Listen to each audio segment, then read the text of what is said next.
የአዲስ አበባ ከተማን ደህንነት ለማስጠበቅና ለጸጥታ ኃይሉ የመረጃ ምንጭ በመሆን አስተማማኝ ሰላምን ለማስቀጠል እንዲሁም ሰባተኛው ጠቅላላ ምርጫ ሰላማዊ ሆኖ እንዲጠናቀቅ ኃላፊነታቸውን ለመወጣት ዝግጁ መሆናቸውን ተመራቂ የሰላም ሰራዊት አባላት ተናገሩ።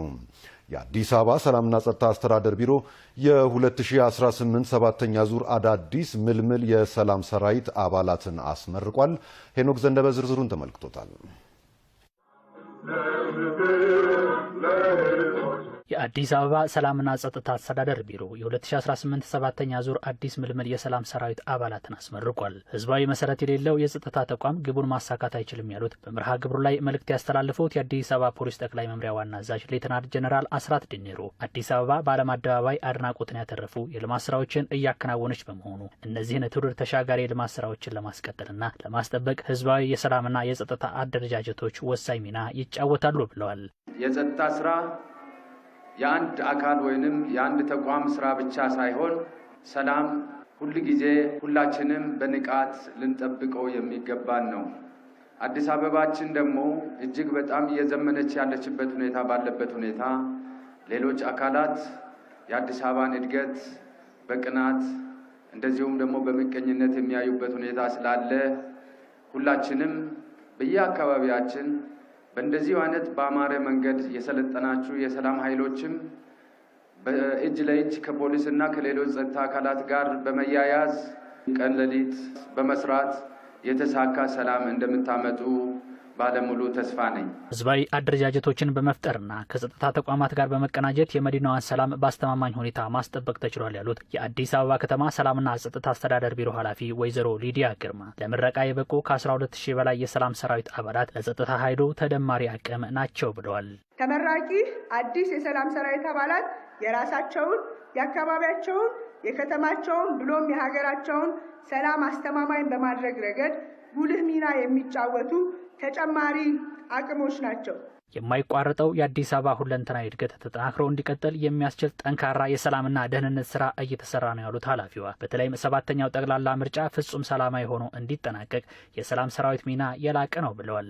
የፖለቲካ ጥያቄ በጠመንጃ ለማስፈጸም ወቅታዊ የኢኮኖሚ ሁኔታን ምክንያት ያደረጉ ብሔርን፣ ሃይማኖትን ሽፋን ያደረጉ ለሰላም መደፍረስ ምክንያት ሊሆኑ የሚችሉ አስተሳሰቦችና ድርጊቶችን እንደተለመደው በቅንጅት በትብብር ቦታ እንዳይኖራቸው ማድረግ ያለንበት ወቅት የሚጠይቀው ነው።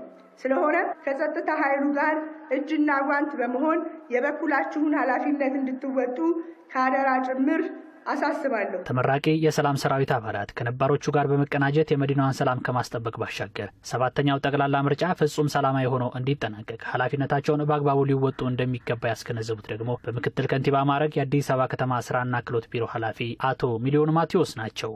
ሰላማችንን አደጋ ላይ ለመጣልና ምርጫውን ለማደናቀፍ ሌት ተቀን አቅዶ የሚሰሩ ግለሰቦችና ቡድኖች አሉ።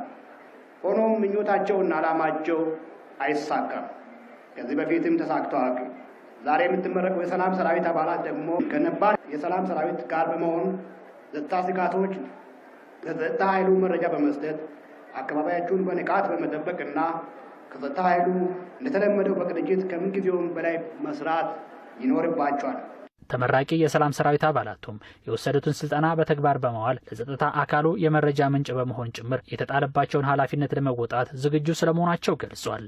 እኛ በሰላምና ጸጥታ ቁርጠኛውን ለማገልገል ከማንም በላይ የዘንድሮ ልዩ የሚያደርገው ሀገራዊ ምርጫችን ከፊት ለፊታችን ግንቦት 24 ስለሚካሄድ ዝግጁ ሆነን እየጠበቅን ነው።